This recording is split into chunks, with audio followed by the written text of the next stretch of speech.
Songdo International Business District was designed to house 80,000 apartments, 5 million square feet of office space, and become South Korea's showcase for sustainable urban living.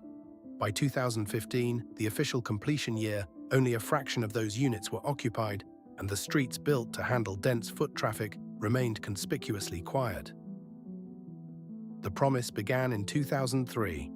Developers broke ground on 600 hectares of land reclaimed from the Yellow Sea, 30 kilometers southwest of Seoul. The vision was explicit: build a smart city from scratch, wire every building with fiber optic networks, eliminate garbage trucks with a pneumatic waste system, reserve 40% of the district for green space, and attract multinational corporations seeking a foothold near Incheon International Airport. The South Korean government committed $35 billion to transform this artificial island into an international business hub that would compete with Hong Kong and Singapore. President Lee Myung-bak framed the project as the centerpiece of South Korea's pivot toward low-carbon green growth after 6 decades of export-driven manufacturing. Songdo was not designed as a bedroom community for Seoul commuters. It was designed as a self-contained city where global companies would locate regional headquarters, where foreign universities would establish branch campuses, and where knowledge workers would live, work, and raise families within walking distance of parks modeled after New York's Central Park and canals inspired by Venice. The architectural brief called for LEED-certified construction across the entire district, making Songdo the greenest large-scale development in Asia. The pneumatic waste system meant no trash cans on sidewalks and no diesel trucks rumbling through residential streets at dawn. A 12-kilometer reinforced concrete bridge connected the district directly to Incheon International Airport, promising seamless access to global markets. The development plan assumed a feedback loop that never materialized. High-quality infrastructure would attract prestigious companies.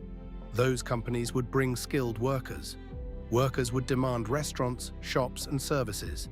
That commerce would make the district attractive to more companies and more residents. Each wave would reinforce the next, creating the density and vitality that distinguish a city from a collection of buildings. The contradiction emerged not in the construction, but in the occupation. By 2015, Songdo had built the infrastructure, the towers, the parks, and the fiber optic backbone. What it had not built was a reason for companies to relocate or for families to move in.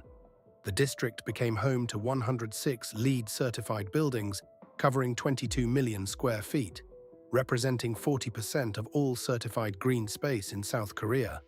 The Northeast Asia Trade Tower, a 65-story office building, briefly held the title of tallest building in the country. But walking through Songdo in 2015 meant encountering finished plazas with few pedestrians, retail space with few tenants, and office towers with dark floors. The mechanism behind the emptiness had 3 components. First, Songdo was expensive. Apartments in a LEED-certified tower on an artificial island commanded premium prices, but the district offered no corresponding premium in job access, school quality, or urban amenities that justified the cost compared to established Seoul neighborhoods. The 12-kilometer Incheon Bridge connected Songdo to the airport, but the commute to central Seoul required an hour by car or longer by public transit. Multinational firms considering regional headquarters faced the same calculus. Songdo offered cutting-edge buildings, but limited access to the deep labor pool, supplier networks, and cultural infrastructure concentrated in Seoul.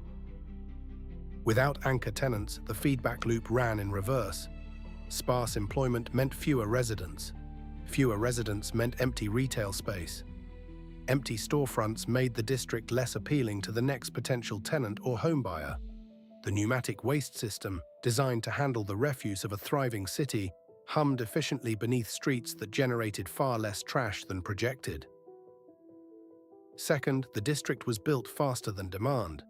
Developers completed 80,000 residential units in just over a decade. But South Korea's population growth had slowed, and Seoul's existing housing stock was not experiencing acute shortages that would push middle-class families toward a new satellite city. The Free Economic Zone designation offered tax incentives for foreign companies. but those incentives were not sufficient to overcome the gravitational pull of Seoul's established business district. By 2015, the district had attracted some corporate tenants and a handful of international organizations, including the Green Climate Fund, but occupancy rates lagged behind projections. Third, Songdo lacked the organic urban texture that makes a neighborhood feel lived in. The master plan prioritized green space, clean infrastructure, and architectural landmarks, but it did not account for the small-scale commerce, street life, and social density that attract residents to cities in the first place. Wide boulevards designed for future car traffic felt empty when foot traffic was sparse.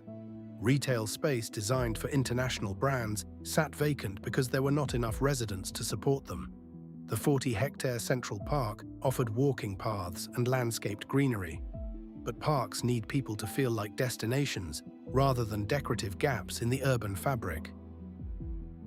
The government's response was not to abandon the project, but to extend the timeline and recalibrate expectations. Construction, originally expected to finish in 2015, was pushed to 2030. The emphasis shifted from attracting multinational headquarters to building out educational infrastructure. 4 foreign universities opened campuses in Songdo, including the State University of New York at Stony Brook in 2012, George Mason University in 2014, and the University of Utah in 2014. The Ministry of Knowledge Economy and the Incheon Metropolitan Government funded these campuses as part of a broader effort to position Songdo as an education and research hub, rather than purely a business district. This pivot introduced a different feedback mechanism. Universities brought students, faculty, and administrative staff who needed housing. Student populations supported cafes, bookstores, and service businesses that did not require the purchasing power of corporate executives. The presence of international campuses made Songdo more legible to foreign companies considering an Asian presence, though the effect remained modest. The global campus, pharma hub, and startup center added tenants, but incrementally rather than in the transformative wave planners had anticipated. By 2020, Songdo's population had grown to 167,000 residents, well short of the original projections, but no longer a ghost town. The district was approximately 86% complete. The Northeast Asia Trade Tower housed tenants, the university campuses were operational, and the parks and bike lanes were being used, if not at the density originally envisioned. 26 kilometers of bicycle lanes carried actual cyclists. The pneumatic waste system collected refuse from occupied buildings rather than sitting idle. The project was not a failure in the sense of physical abandonment, but it was a failure to meet the speed and scale of its own promise. The lesson from Songdo is not that smart cities or green infrastructure are unworkable. The lesson is that infrastructure alone does not create demand, and demand does not automatically generate the feedback loops that make cities self-sustaining.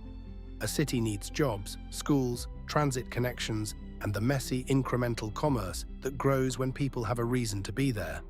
Songdo delivered state-of-the-art buildings and clean streets, but it could not compress decades of urban development into a 10-year construction schedule. The district remains a functioning city, home to over 160,000 people, but it took twice as long and required a fundamental shift in expectations to get there. The initial promise assumed that excellence in design and technology would be sufficient to trigger urban vitality. What actually happened was slower, less spectacular, and more instructive. The smart city was finished on time.